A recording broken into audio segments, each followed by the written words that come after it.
নমস্কার বন্ধুরা, আজ আমি নিয়ে এসেছি দুর্দান্ত স্বাদের করলার একটি রেসিপি।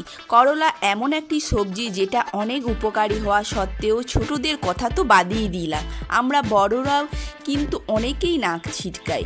তবে আমার মতো করে এইভাবে একবার বানিয়ে দেখুন, আমি গ্যারেন্টি দিচ্ছি যে ছোট হোক বা বড় সকলেই কিন্তু একদম চেয়ে চেয়ে খাবে। চলুন তাহলে দেরি না করে রান্না শুরু করি। তো প্রথমেই আমি এখানে নিয়ে নিয়েছি 4টে করলাগুলোকে জল দিয়ে ভালো করে ধুয়ে নেব। এবার এই রকম একটা ছোট গ্রেটার নিয়েছি। এবার এই গ্রেটারের সাহায্যে করলাগুলোকে গ্রেট করে নেব। তবে আপনাদের কাছে যদি এর থেকে বড় ছিদ্রযুক্ত গ্রেটার বা করুনি থাকে তাতে করেও কিন্তু গ্রেট করে নিতে পারেন। তো দেখুন, সমস্ত করলাগুলোকেই আমি গ্রেট করে নিয়েছি। আর এই করলার বীজগুলো দেখুন বেছে নিচ্ছি, আর এইগুলোকে আমি বাদ দিয়ে দেব। তবে একদম যদি কচি করলা হয় সেক্ষেত্রে কিন্তু বীজগুলো দিয়েও দিতে পারেন। এবার করলা থেকে এইভাবে একটু চেপে চেপে জলটা কিছুটা বের করে নেব।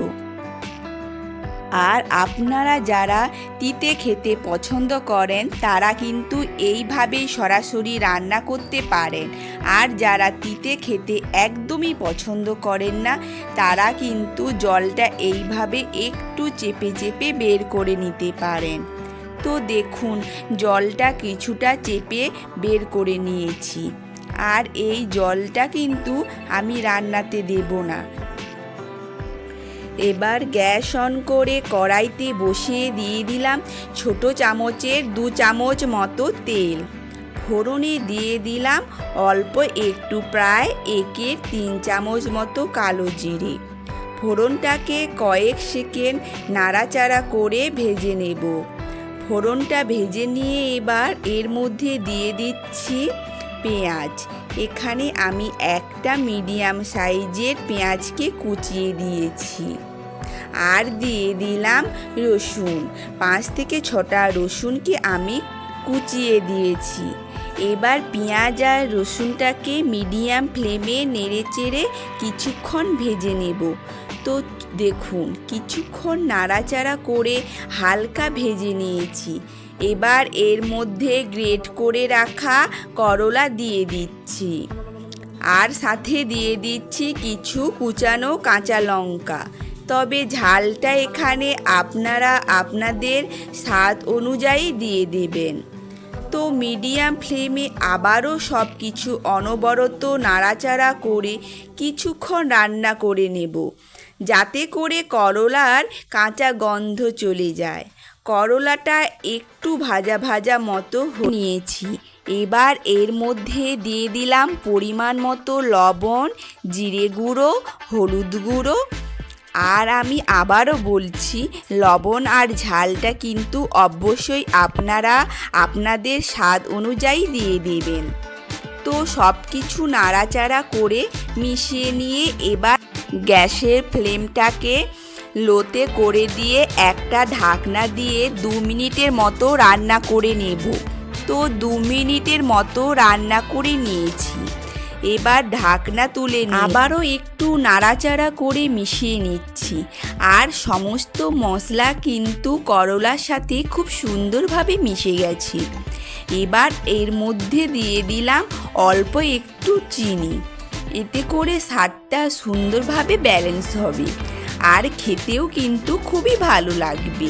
তো চিনিটা দিয়ে ভালোভাবে মিশিয়ে নিয়ে এবার এর মধ্যে দিয়ে দিচ্ছি বড় চামচের 2 চামচ মতো বেসন।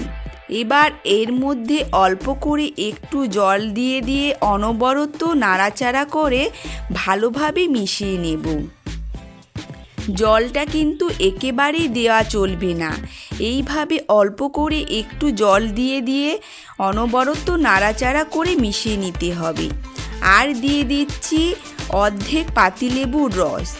লেবুর রসটা দিয়ে দিলে এটা কিন্তু দারুণ চটপটা স্বাদের হবে, তাই অবশ্যই কিন্তু লেবুর রস দিয়ে দিবেন।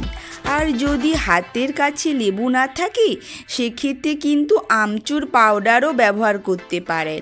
তো দেখুন এইভাবে অনবরত নাড়াচাড়া করে মিশিয়ে যেতে হবে। তো এইভাবে একটু মিশিয়ে নিয়ে দিয়ে দিলাম ধনেপাতা কুচানো।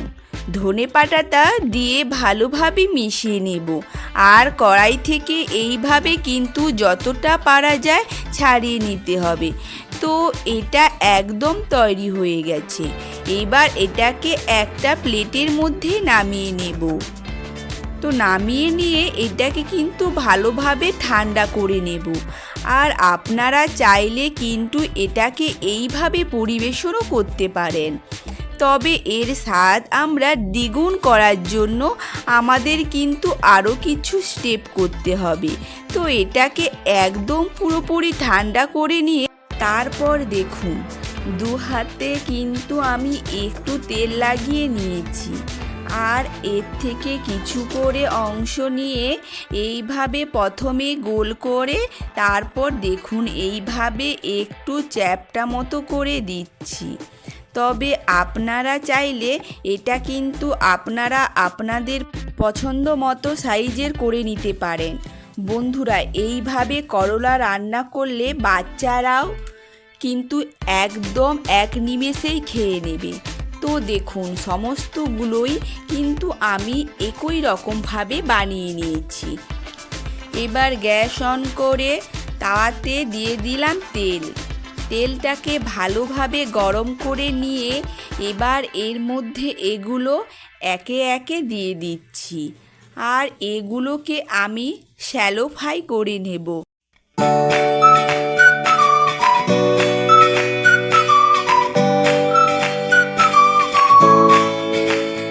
তবে আপনারা চাইলে কিন্তু ডিপ ফ্রাইও করে নিতে পারেন। তো এবার এগুলোকে মিডিয়াম ফ্লেমে উল্টে পাল্টে দুদিক লাল করে ভেজে নেব। তো মিডিয়াম ফ্লেমে এক পিঠ প্রায় 3 থেকে 4 মিনিট মতো ভেজে নিয়ে অপর পিঠে উল্টে দিচ্ছি। আর উল্টে পায় আবারও 3 থেকে 4 মিনিট মতো ভেজে নেব। তো দেখুন এইগুলোকে এইভাবে উল্টে পাল্টে একদম লাল ও মুচমুচে করে ভেজে নিয়েছি। দেখেই বুঝতে পারছেন যে কতটা লোভনীয় হয়েছে। খেতেও কিন্তু দুর্দান্ত হয়। গরম ভাতের সাথে খেতে দারুণ লাগে। অবশ্যই এইভাবে একবার বানিয়ে দেখুন। আমার বিশ্বাস আপনাদেরও খেয়ে খুবই ভালো লাগবে। তো রেসিপিটি কেমন লাগলো অবশ্যই আমাকে কমেন্টে জানাবেন। আর ভালো লেগে থাকলে একটা লাইক দিয়ে দিবেন। ধন্যবাদ।